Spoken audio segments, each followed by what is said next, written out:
बिस्मिल्लाहिर्रहमानिर्रहीम इय्याका नअबुदु व इय्याका नस्तईन।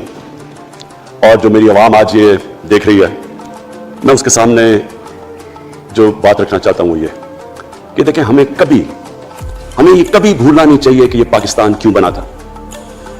वो एक अंग्रेजी का एक फ्रेज है कि nations without a vision die. कौम का जब अपना मकसद अपने नजरिए से पीछे हटती है, मर जाती है कौम। कौम किसी मकसद के लिए बनती है। हम अपने को जब तक वो पता नहीं, हम अपने बच्चों को नहीं बताएंगे, खुद हम जो आज लीडरशिप है, मेरा गलती से हाथ पर चला गया इधर, तो इधर की लीडरशिप मैं कह रहा हूं, जो हमारी लीडरशिप है उसको पता होना चाहिए कि ये बहुत बड़ा अजीम ख्वाब था पाकिस्तान का। इलामा इकबाल को नहीं पता था कि अगर पाकिस्तान बनेगा तो आज जिस तरह हमारे 20 करोड़ मुसलमान हिंदुस्तान में रह जाएंगे, तो वो तो सारे पाकिस्तान में नहीं आ सकते थे। तो इलामा इकबाल का क्या वजह थी पाकिस्तान बना ख्वाब देखने की? उनकी वजह यह थी कि हमने दुनिया को मिसाल देनी थी कि असल में एक मॉडल बनाना था कि असल में एक इस्लामी रियासत क्या होती है। और वो बेस किसके ऊपर कर रहे थे? पाकिस्तान की इस्लामी फलाही रियासत जो हमारी ऑब्जेक्टिव रेजोल्यूशन में है, नबी सल्लल्लाहु अलैहि वसल्लम की मदीना की रियासत, जो उनकी सुन्नत थी, जो दुनिया की तारीख की पहली फलाही रियासत बनी थी, जिसमें बहुत बड़े बड़े मॉडर्न जो आज के प्रिंसिपल्स तय किए गए थे, वो रियासत बनी थी। और वो रियासत एक मॉडल ऐसा था कि उसके बाद एक जिनको कोई जानता ही नहीं था, एक कौम, एक अरब कबीलों में तकसीम हुई कौम जिसकी हैसियत ही कोई नहीं थी, उन असूलों के ऊपर चलते हुए ये दुनिया की तारीख का मोजा जो हुआ उसके बाद। ये मैंने शौकत महमूद को कहा भी है कि हमारे बच्चों को हर स्कूल, चाहे वो इंग्लिश मीडियम चाहे उर्दू मीडियम चाहे तीनों मदरसे, सबको 8, 7, 8 और 9 क्लासेस में बाकायदा सब्जेक्ट पढ़ाएं कि नबी सल्लल्लाहु अलैहि वसल्लम की जो जिंदगी थी और जो मदीना में किया वो क्या थी, ताकि उनको पता चले कि इस मुल्क का मकसद क्या था। बड़े लोग जो पाकिस्तान नहीं चाहते थे वो क्या कहते थे? वो कहते थे कि पाकिस्तान तो बन गया तो आप इतफाक जो मुसलमान हिंदुस्तान में रह गए उनको आपने सेकंड क्लास सिटीजन बना के छोड़ दिया। आज बेचारे मुसलमानों से क्या हो रहा है वहां? तो वो लोग कहते हैं कि अगर पाकिस्तान ना बनता तो मुसलमानों की ज्यादा ताकत होनी थी। एक हिंदुस्तान में इस तरह मुसलमानों का बुरा हाल नहीं होना था जो आज है। ये आर्ग्यूमेंट दी जाती है। और अगर हम पाकिस्तान को जिस मकसद के लिए बना था, अगर हम उधर नहीं लेके जाएंगे तो वो ठीक कह रहे हैं। ये तो नहीं था कि वहां टाटा बिरला थे जो अरबपति और यहां ये शरीफ और जरदारी अरबपति बन जाए, इसलिए तो नहीं पाकिस्तान बना था। ये बड़ी हमें रियलाइन करना चाहिए अपने नजरिए की तरफ, हमें अपना रुख चेंज करना चाहिए वापस कि ये बड़ा अजीम ख्वाब था पाकिस्तान का। और वो जो तारीख थी, वो जो असूल उन्होंने सेटअप किए, जिन लोगों की हैसियत ही नहीं थी, ये तारीख का हिस्सा है कि उसके बाद उन्होंने देखते देखते 15, 20, 30 सालों के लिए दुनिया की इमामत की।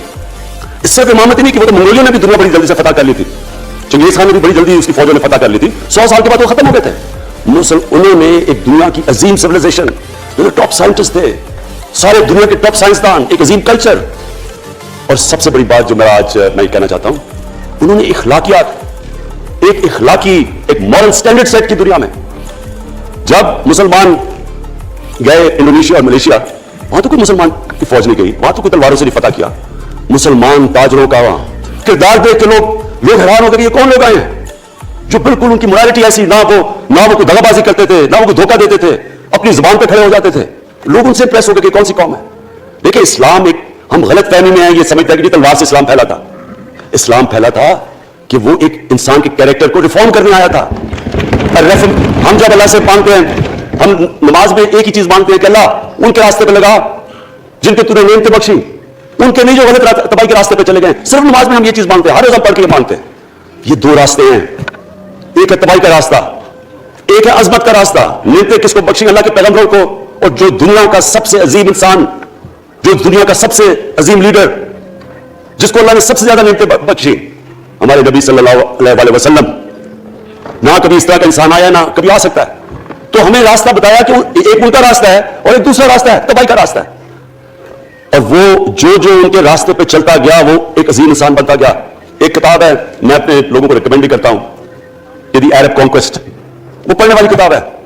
उसमें बताते हैं कि जब मुसलमान एकदम देखते देखते दुनिया में फैल गए, तो कोई एक आदमी नहीं था, एक बड़े अजीम सिपहसालार था खालिद बिन वलीद, लेकिन वो जो भी बनता था वो जनरल अजीम बन जाता था। वो उस किताब के अंदर लिखी अंग्रेज ने है, وہ कहते हैं इसकी कोई एक्सप्लेनेशन नहीं है कि ये कैसे सारी दुनिया पे छा गए। ना इनके पास कोई लेटेस्ट वेपन्स थे, एक तरफ रोमन्स थे, दूसरी तरफ पर्शियंस थे, वो तो सुपर पावर्स थे, हथियार तो उनके पास थे। ना इनके पास हथियार, नंबर्स में भी वो ज्यादा थे, उनकी फौजें भी ज्यादा थी, लेकिन वो सारी दुनिया पे फैल गए और एक ऐसा सिविलाइजेशन बना कि ज्यादातर तो मुसलमान नहीं थे, वो भी उनको मानते थे, क्योंकि उनकी इखलाकियात, उनका अदल और इंसाफ का निजाम, उनका कैरेक्टर, उसकी वजह से लोग आए हैं। यहां जो हिंदुस्तान में इस्लाम फैला है, ये हमारे जो बड़े बड़े बुजुर्ग थे, दादा साहब, बुल्ले शाह, निजामुद्दीन औलिया और बाबा फरीद, ये लोग थे। इनको लोग देख के, इनके किरदार से, इनके इंटेलेक्ट, इंसानियत से लोग मुसलमान हुए। तो हम आज, मैं जो ये सेनेट इलेक्शन हुआ है, मैं अपनी कौम को यहां, यानी मुझे शर्मिंदगी होती है स्पीकर साहब कि हम वो किधर, वो ख्वाब और किधर बकरा मंडी बनी हुई है एक लोगों को खरीदने के लिए सबके सामने। यानी हमें 1 महीने से पता था कि पैसा जमा किया जा रहा है इस सेनेट इलेक्शन में, और मुझे हैरत हुई कि इलेक्शन कमीशन कहता है कि जी ये तो पता नहीं कोई हम आजाद इंस्टीट्यूशन या मैं उनकी कोई आजादी के ऊपर ले रहा था, या जी बड़ा जबरदस्त इलेक्शन। अच्छा, कहते जी बड़ा अच्छा इलेक्शन करवाया। ये मुझे और इससे तो मुझे और सदमा हुआ कि अगर ये इलेक्शन अच्छा आपने करवाया तो पता नहीं बुरा इलेक्शन क्या होता है। स्पीकर साहब, ये देखें, मुझे ये अफसोस ये होता है कि हम एक चीज समझते नहीं है। हम कहते हैं जी हमारे माशी हालात बहुत बुरे हैं, देखिए जी हमारी डेफिसिट थे, ये हमारे करंट अकाउंट, ये जो भी हम कहते हैं कर्जे चढ़े हुए हैं। ये जो कर्जे चढ़े हुए हैं, ये एक बीमारी के सिम्टम्स हैं। बीमारी कुछ और है। इखलाकी तौर पे हमारी कौम को तबाह किया है, फिर माशी तबाही आती है। आज मुझे एक मुल्क का बता दें जिसकी इखलाकियात ऊपर हो, जिनके मॉरल स्टैंडर्ड ऊपर हो और वो गरीब हो। एक मुल्क मुझे बता दें, और कोई मुल्क मुझे बता दें जितना मर्जी पैसा हो, वसाइल हो, सब कुछ हो, लेकिन वहां की भी जो लीडरशिप करप्ट हो, वो मुझे बता दें कि उसमें खुशहाली हो। देखिए 7 साल जाता है, उस वक्त क्या हुआ था मदीना की रियासत में? क्या उन्हें कुछ सोना तेल मिल गया था? क्या हुआ था? तो उनके पास कुछ पैसे आ गए थे? कैसे वो ऊपर उठ गए थे? कोई उन्होंने कर्जे लिए थे? किस तरह उठे थे ऊपर? दुनिया के अजीम लीडर ने उनकी इखलाकियात उठा दी थी। सादिक अमीन, एक कौम, उन्होंने हमें बताया, हमें कुरान में अल्लाह हुक्म करता है कि उनकी सुन्नत पे चलो। अल्लाह जब हमें कहता है उनकी सुन्नत पे चलो, क्या हम अल्लाह को कोई फायदा पहुंचा सकते हैं?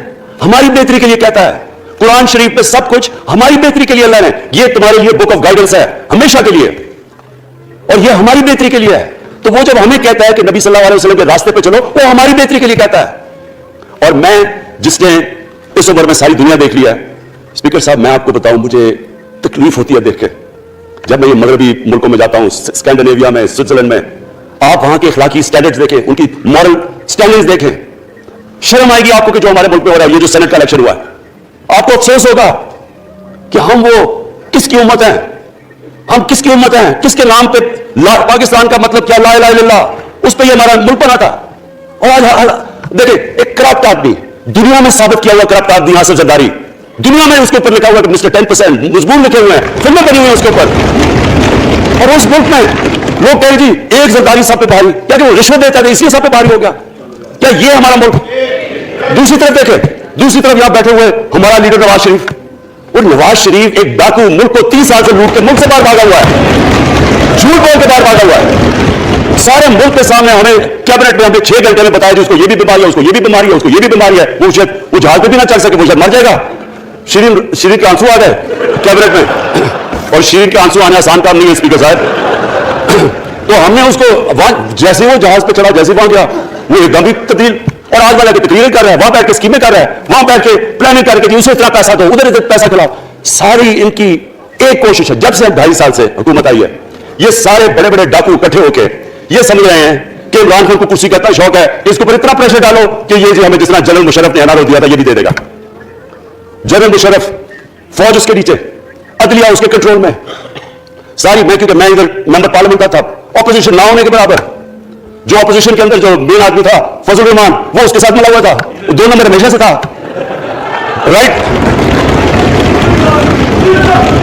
और वो आदमी जिसके पीछे अमेरिका उनकी जंग लगा था, सब कुछ, वो इनके प्रेशर में आके इन दोनों को एनआरओ दिया, और इतना बड़ा इस मुल्क के ऊपर उसने जुर्म किया। इन दोनों ने आके एनआरओ लेके दोनों हाथों से मुल्क लूटा, उसके बाद दोनों ने इस मुल्क के ऊपर 4 गुना ज्यादा कर्जा चढ़ाया। स्पीकर साहब, 6,000 अरब से हमारा कर्जा जो टोटल लाइबिलिटीज 30,000 अरब पे पहुंचा दी। आज हमारे ऊपर क्या मसला है? हमें ये कर्जों की किस्तें देते हुए बेचारे लोगों के ऊपर बोझ डालना पड़ता है। ये जो महंगाई है इसके बाद मैं बाद में बात करता हूं, लेकिन पहले की बात कंप्लीट कर लूं।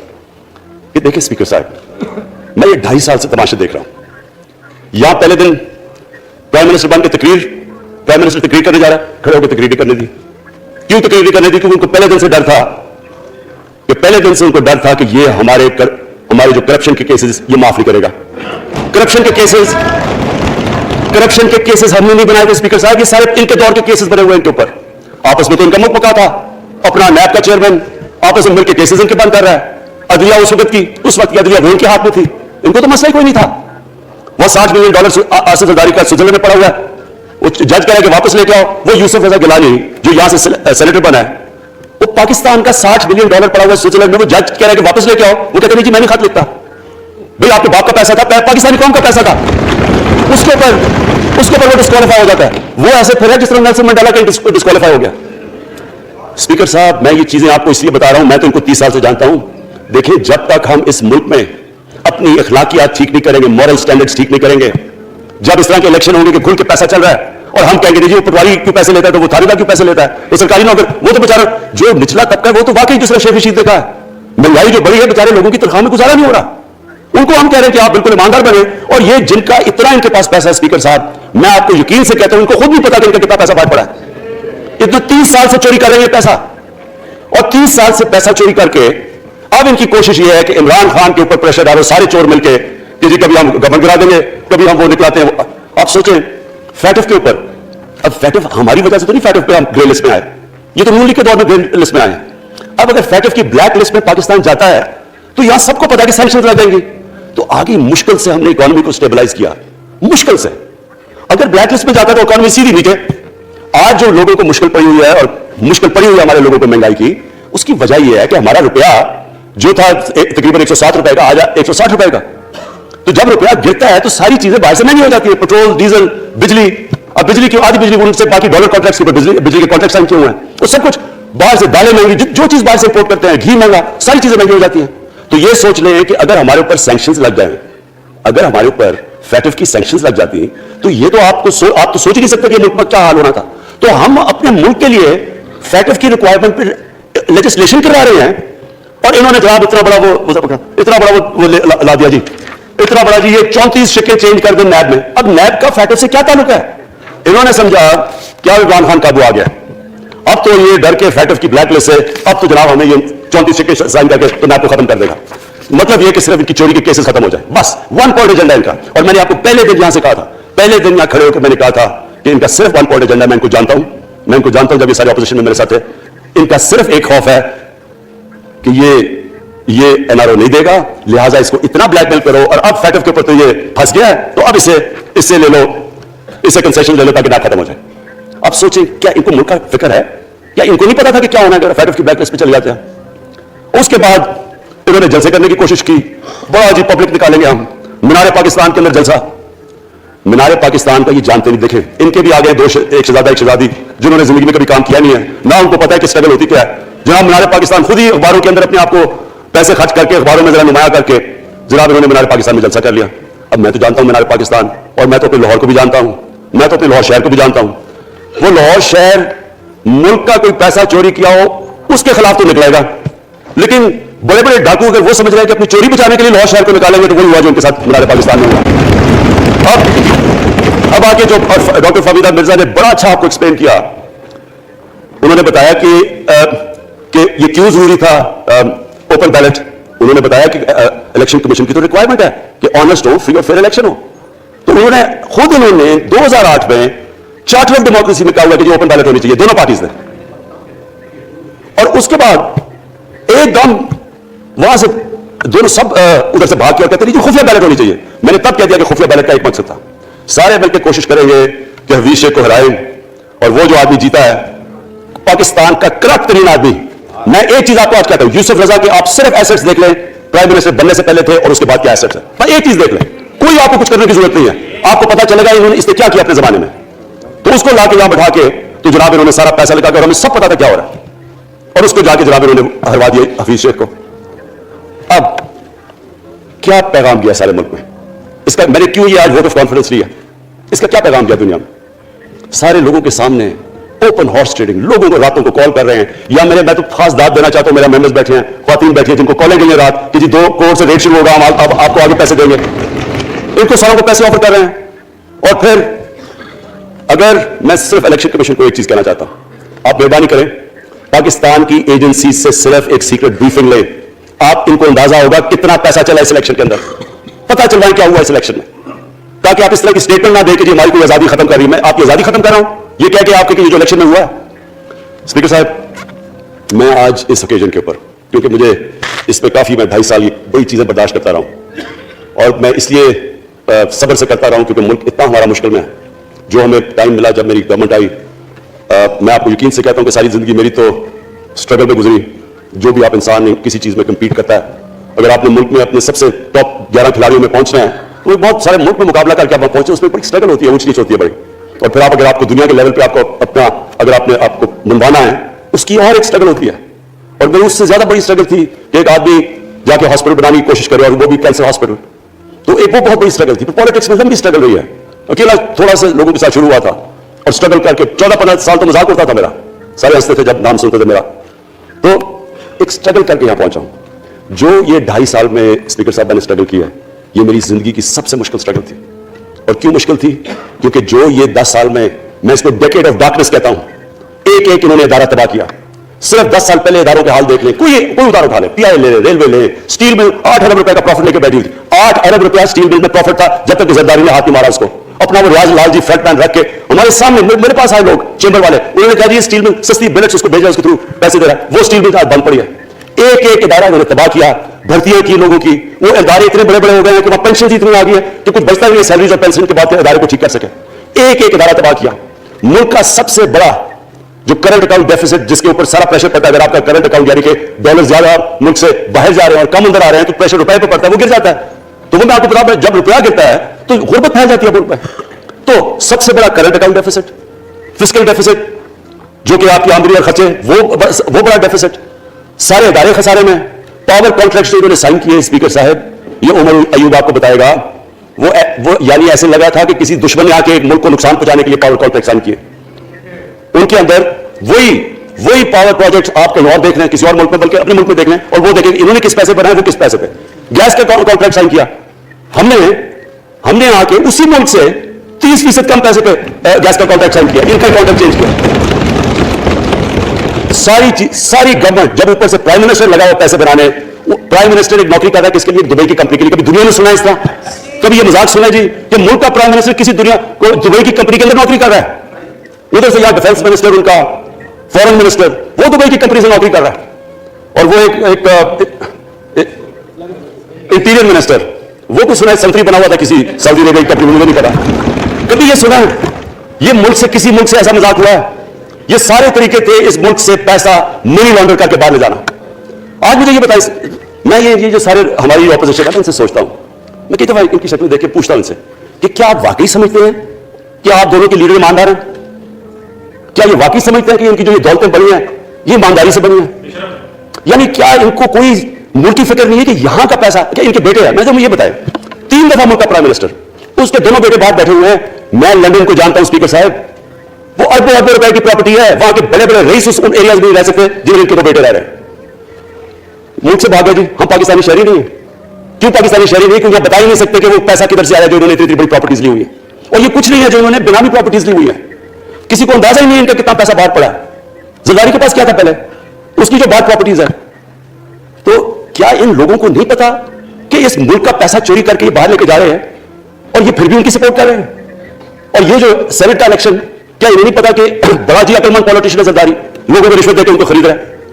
सारी कौम के सामने ये हो रहा है। मैं ये सिर्फ आखिर में ये कहना चाहता हूं इस इशू को खत्म करते हुए कि देखिए स्पीकर साहब, कोई मुल्क आगे नहीं बढ़ सकता ऐसे। मैं अकेला इमरान खान को करप्शन करके करप्शन नहीं ठीक कर सकता। मैं अदलिया को क्या केसेस तो अदलिया में या नैब के अंदर है, मेरा तो उनके ऊपर कोई कंट्रोल नहीं है। मैं आज पाकिस्तान की अदलिया को और नैब को, जो आपको मेरी गवर्नमेंट से मदद चाहिए कन्विक्शंस करने के लिए, सारी चीजें एक तरफ, ये इस मुल्क का सबसे बड़ा मसला है। जब तक आप लोगों को सजा ही नहीं देंगे, जब तक लोगों को सजा ही नहीं मिलेंगी, देखिए किसी माशरे में जब सजा और जजा ही नहीं है, सिर्फ वही आदमी जेल में जाए, ताकतवर जलसे करने शुरू हो जाए कि जो मुझे अनार हो, वो लैब के अदालत से निकलते हैं, फूल फेंक रहे हैं उनके ऊपर, अरबों रुपए की चोरी की हुई है उन्होंने। वो तो स्पीकर साहब, मैं एक माशरा करप्शन के खिलाफ लड़ता है। आप जितने मर्जी कानून बना दे, वो करप्शन के खिलाफ करप्शन नहीं खत्म कर सकते। माशरा फैसला करता है कि हमने इस मुल्क में करप्शन नहीं होने देनी। माशरे की अखलाकियात ऐसी होनी चाहिए कि जो करप्ट आदमी हो वो कभी उसकी शक्ल ना दिखा सके पब्लिक के अंदर। जो मीडिया का रोल है, मैं अपने मीडिया वालों को भी कहना चाहता हूं, जो इसाक डार से किया था हार्ट टॉक में स्टीवन सैकर ने, वो हर जगह ये होगा। आप जब भी किसी भी मगरबी माशरे में किसी ने पब्लिक का पैसा चोरी किया, उसकी जरूरत नहीं होगी टीवी पे जाने के लिए। मैंने तुम्हें देखा हुआ है, बड़े बड़े नाम, एक धब्बा लगता है आपके ऊपर करप्शन का केस, आप सारे मीडिया से बाहर हो जाते हैं। या हर रोज शाम को बैठ के अरबों रुपए की करप्शन की हुई है, उनको किसी ने कत्ल किया हुआ, और हमसे बैठ के जराब में लेक्चर दे रहे होते हैं। स्पीकर साहब, माशरा लगता है, इसके अंदर हमें सबको मिलकर अपने मुल्क को अगर बचाना है, माशी तौर पे भी बचाना है, पहले हमें अपने अखलाकी स्टैंडर्ड्स ठीक करने पड़ेंगे। सारे मुल्क को मिलकर लड़ना पड़ेगा। अगर हमने अपने बच्चों के मुस्तकबिल को बचाना है, अपनी आने वाली जनरेशन को बचाना है, इस मुल्क को एक अजीम मुल्क बनाना है, तो वो शुरू होगा जब हम मदीना के रियासत के सबसे बड़े असूल अदल और इंसाफ, क्योंकि इंसाफ और अदल जब एक माशरे में आ जाता है, जब एक माशरा खड़ा हो जाता है मेरिटोक्रेसी के ऊपर, जब एक माशरे में सिर्फ एक जो करप्ट जितना मर्जी ताकतवर वो जेल में जाता है और आम आदमी ऊपर आ सकते हैं, वो माशरा तब आगे बढ़ता है। तो मैं सिर्फ इसके ऊपर ये कहना चाहता हूं कि मुझे सारी कौम की इसमें मदद की जरूरत है। मैं अपनी सारी जिंदगी कोशिश कर चुका हूं और करता रहूंगा। मैं तो अपनी पार्टी को ये भी कहा था कि मेरी पार्टी सारी भी छोड़ दे, मैं अकेला भी इनके खिलाफ लड़ता रहूंगा। मैं तो कभी स्पीकर साहब आखिरी गेंद तक लड़ने वाला कैप्टन था, आखिरी गेंद तक लड़ूंगा, वो तो कभी मैं हार मानूंगा नहीं। लेकिन ये वक्त आ गया कि मुल्क को अपने आप को बचाना है, आने वाली जनरेशन को हमने बचाना है। हम तब तक नहीं कर सकते अनफॉर्चुनेटली जब तक हम सब मिलकर फैसला करें कि ये जो ऊपर बैठे हुए हैं, जिन्होंने 30 साल से मुल्क को चोरी कर रहे हैं, इनको हम बजाय वो साफी जाके कह रहे हैं जी हाई कोर्ट के अंदर की जी उसको तकरीर करनी नहीं है, वो नेल्सन मंडेला जो बाहर बैठा वो तकरीर करना चाहिए जी, पता नहीं आवाम को सुनना चाहिए कि वो यहां से भागा कैसे, उसके पैसे कैसे, यानी कि मैं हैरान हो गया तब। और अब स्पीकर साहब मैं सिर्फ मुख्तसर बात कर दूं आगे की। देखिए, पाकिस्तान एक मुश्किल वक्त से निकल के अब हम एक स्टेबल और आगे बढ़ने के स्टेज पे आ गए। हमारी अल्लाह का शुक्र है, जो सबसे मुश्किल चीज होती है करंट अकाउंट, बड़ी देर 17 साल के बाद 5 महीने पाकिस्तान का जो करंट अकाउंट है वो सरप्लस पे चला गया। यानी हमारे जितने मुल्क में डॉलर आ रहे हैं और जितने बाहर जा रहे हैं, अल्लाह का करम है ज्यादा डॉलर आ रहे हैं। हमारा रुपया खुद ही, हम पैसे नहीं लगा रहे इसको, खुद रुपया स्ट्रेंथ गेन कर रहा है। ये बड़ा इंपॉर्टेंट टाइम है कि इस वक्त, और ये इसके बावजूद कि इस मुल्क में कोरोना हुआ, सारी दुनिया की इकोनॉमीज कोरोना में बुरी तरह मुतासिर हुई, उसके बावजूद ऊपर वाले के करम खास तौर पर, और मैं कहूंगा कि हमारी जो टीम थी, हमारा जो जिस तरह हमने मॉनिटर किया और जिस तरह हमने डेटा बेस गैदर किया और हमने हर एक चीज फॉलो करके हमने जैसे अपने लोगों को बचाया, मैं खास तौर पर अपनी टीम यासद उमर और हमारी जो टीम थी, अपने डॉक्टर फैसल मैन को खास तौर पर खराज तहसीन पेश करता हूं। तो उस मुश्किल वक्त से भी आप दुनिया में देखें किस तरह पाकिस्तान निकला। अब देखें आगे हमारा चैलेंज क्या है। हमारा चैलेंज ये है कि हम अपनी जो एक्सपोर्ट्स हैं उनको बढ़ाएं, क्योंकि सिर्फ ग्रोथ एक ही तरह होती है, एक्सपोर्ट लेड। अल्लाह का शुक्र है कि बैरून मुल्क पाकिस्तानियों ने रिकॉर्ड पैसा पाकिस्तान भेजा है, जो कि हमारे मुल्क में आया है रेमिटेंसेस के। अब हमने इन्वेस्टमेंट के ऊपर लगे हुए हैं। इस वक्त सबसे ज्यादा कंपनीज रजिस्टर्ड हुई हैं SECP में। इसका मतलब कि नई इन्वेस्टमेंट पाकिस्तान में आने वाली है, लोग तैयार हो गए इन्वेस्ट करने के लिए। हमारा सिर्फ मसला स्पीकर साहब एक है, बिजली का। ये बड़ा मसला है। कॉन्ट्रैक्ट महंगे साइन किए हुए, जो कॉन्ट्रैक्ट साइन किए हुए हैं जिस पे वो बिजली प्रोड्यूस हो रही है, बदकिस्मती से वो अगर बिजली की कीमत बढ़ाते हैं तो लोग आगे और मुश्किलों में पड़े हुए हैं। बिजली की वजह से सब चीजें महंगी हो जाती हैं।